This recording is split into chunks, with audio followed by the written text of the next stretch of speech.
Un rassemblement a lieu à l'appel de la CGT. Vous y êtes pour Europe 1, Benjamin Peter. Bonjour Benjamin. Bonjour Romain, bonjour à tous. Les militants présents envoient un message clair aux députés. Il faut voter la motion de censure, c'est ça?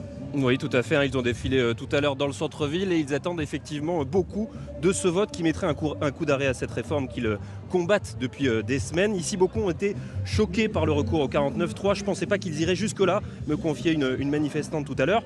Mais si cette journée est décisive pour Maximilien de la FSU du Tarn-et-Garonne, dans tous les cas, elle ne marquera pas la fin du mouvement. C'en est une parmi tant d'autres. Je crois qu'il y a ce qui se passe à l'Assemblée, il y a ce qui se passe dans la rue, il y a ce qui se passe dans les entreprises, dans les blocages. On ne va pas baisser les bras aujourd'hui. C'est ça qu'il faut qu'on mesure, c'est que le politique il joue son rôle de mieux en mieux, je considère. Et en même temps, la rue, les gens, les salariés, les retraités ont leur place dans la bataille d'aujourd'hui. Alors j'ai croisé des gens aussi qui est issu du secteur de l'énergie et ils constatent justement une mobilisation inédite dans ce secteur.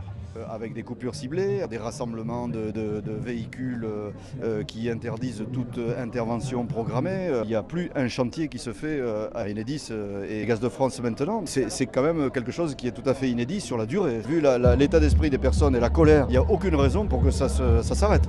Alors le rassemblement ici prévu dans le centre-ville est en train de se disperser dans le calme, mais pas question pour eux donc de baisser les bras. Même si la motion de censure devait être rejetée, ils entendent bien continuer, défiler, manifestation jusqu'au retrait total. Benjamin Peter, correspondant d'Europe 1 en direct de Montauban. Merci beaucoup.